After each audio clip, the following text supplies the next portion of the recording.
kalau saya ajak Hani dan juga Saimi, kita cuba peluk tubuh. Macam mana? Peluk tubuh. Cuba peluk tubuh. Okey. Tengok tangan mana ke atas. Kalau saya tangan kiri atas. Hani? Saya kanan. Kanan ke kiri? Kiri. Kiri. Di belah atau okey. Kiri juga kan? Kiri ya. Okey, ini yang kita biasa. Cuba kita tukar. Rasa macam mana? Rasa pelik. Janggal janggal. Saya ingin bahawa maksudnya apa yang kita nak lakukan, tabiat tu kalau kita nak ubah mesti orang kata konsisten. Yes, itu satu hal. Dan kenapa kita biasa dengan yang kita biasa? Sebab kita selalu buat. Yang asal dan padahal asal-asalnya kita tak biasa pun dengan yang kita biasa. Tapi bila kita selalu buat, yang kita tak biasa pun jadi biasa. Dia jadi tak sesukan yang kita fikir. Sama juga dengan peperiksaan. Memang susah. Tapi kalau kita biasa-biasakan, iaitu melalui latih tubi. Bila exam nanti, kita tak terkejut. Ini latih tubi tidak, baca pun tidak. Bila masuk exam, inilah, ya Allah, ini apa soalan, tak pernah tengok. Latih tubi. Saya nak tambah tu nanti berkisarkan kepada soalan ramalan. Kalau latih tubi. Tapi kita akan sambung selepas kita terima. Apa agak pendapat Cik Khair? Assalamualaikum. Hello. Assalamualaikum. Ni apa khabar? Alhamdulillah. Lain corak pagi ni. Wajah lain sikit. Assalamualaikum Cik Amin. Waalaikumsalam Cik Khair. Saya setuju lah apa yang Cik Amin cakap tu tentang persediaan pelajar-pelajar musim perpesaan ni. Kemudian kita ibu bapa ni kena beri kerjasama tentang apa anak-anak yang akan menduduki perpesaan. Satu perkara yang kadang-kadang ibu bapa abaikan, pengawasan ibu bapa tu terhadap anak-anak semasa nak menduduki perasaan. Kadang-kadang ibu bapa anak-anak ni terlalu liar. Dia tak tahu kata perasaan dah dekat lah. Tapi masih nak berpoya-poya di luar tu. Masih nak buang masa lagi. Ini pengawasan ibu bapa cukup perlu. Baik. Kemudian Cik Amin, kita nak bantu anak-anak ni, maka semasa mereka nak menghadapi perasaan ni, kita kena beri kerjasama yang sepenuh pada anak-anak. Jangan membebankan anak-anak dengan kerja-kerja lain. Jadi membuangkan masa mereka. Baik. Jadi mereka tumpukan persediaan mereka tu untuk nak menghadapi perasaan. Kemudian kadang-kadang ibu bapa ni yang saya kata membantu tadi anak-anak bagi dia makan dengan elok, makan seimbang dengan elok. Ya. Jadi jaga masa tidur dia, rehat dia. Ini yang kata beri kerjasama tu tadi. Kadang-kadang masa anak-anak nak menduduki perasaan, sibuk ibu bapa ni suruh buat kerja tu, kerja ni, pergi sana, pergi sini. Dia lupa tentang anak-anak masuk perasaan. Baik. Kemudian yang akhir sekali Cik Amin, doa ibu bapa. Setiap masa selepas sembahyang tu doa lah mereka akan berjaya dalam perasaan. Dan doa masa anak-anak menduduki perasaan.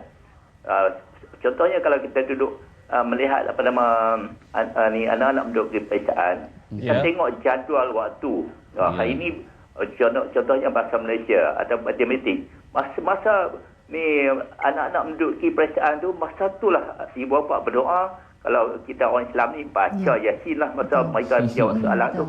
Jadi mudah-mudahan dia dapat ketenangan dan dapat jawab soalan dengan sempurna dan cemerlang. Baik, terima kasih Cik. Assalamualaikum. Waalaikumsalam warahmatullahi wabarakatuh. Kalau dulu Hani, saya ingat dulu waktu saya menghadapi peperiksaan, saya akan tulis di atas kertas Amin, usaha tambah tawakal, lepas tu doa, dia akan jadi kejayaan.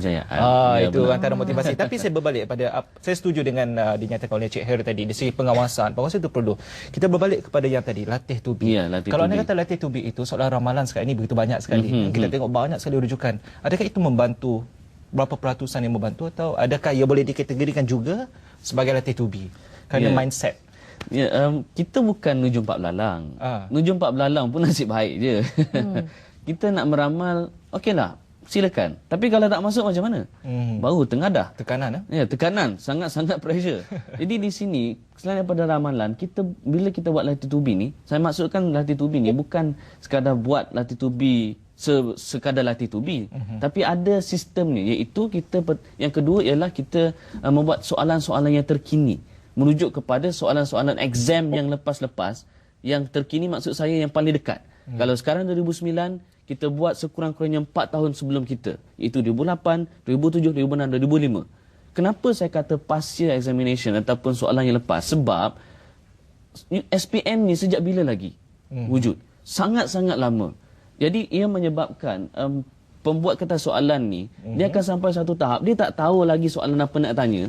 Jadi dia ambil soalan-soalan lalu dia pusing, akhir sekali terhasillah soalan SPM.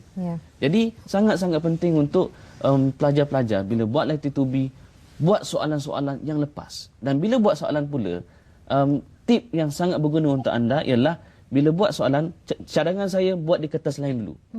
Jawab, dan bila lepas jawab, okey, periksa, tengok markah. Dan selepas daripada catat markah, jangan tinggal situ saja. Masalah kita, bila dah siap latitude to be, kita tinggal aja. Lepas kita catat markah, analisa jawapan yang salah. Tengok apa jawapan dia, dan yang seterusnya, buat sekali lagi soalan yang sama. Supaya kita dapat maintain yang betul, dan yang salah tu kita pastikan ia betul sekali lagi. Dan di sana kalau kita buat sekurang-kurangnya 2 kali, kita akan dapati ada peningkatan. Dan bila buat tu, tip yang ketiga, bayangkan kita benar-benar dalam dewan periksaan. Ini peranan ibu bapa. Imajinasi. Kalau boleh, ya imajinasi. Kalau boleh ibu bapa buat whiteboard soalan bahasa Jalan Malaysia macam pengawal peperiksaan. Kalau budak tu buat contohnya soalan biasanya kalau yang benar yang betul-betul sejam setengah, make sure sejam setengah. Baik. Barulah kita rasa macam mana situasi yang sebenar. Mood dia ada. Yes, mood dia ada. Jangan soalan matematik kertas satu buat 3 hari. Tak acil lah. Kita simpan tu. Kita simpan tu kesinambungnya untuk minggu hadapan. Kita nak bagi gimmick lagi untuk melihat kepada bagaimana agaknya perlu situasi bangunan peperiksaan itu ataupun dalam dewan peperiksaan itu. Adakah perlu mereka membawa pembaris? Kita sambung minggu depan. Sambung minggu depan. Tapi yang paling pasti kita nak mendalami juga peranan ibu bapa sendiri, tanggungjawab mereka. Kalau musim peperiksaan, musim untuk pemantauan dengan lebih lagi itu perlu. Banyak yang kita tips yang akan dikongsikan ataupun saudara Amin Idris. Jadi kita akan saksikan bidalan terlebih dahulu. Kita ucapkan terima kasih. Mungkin kita jumpa lagi insya-Allah.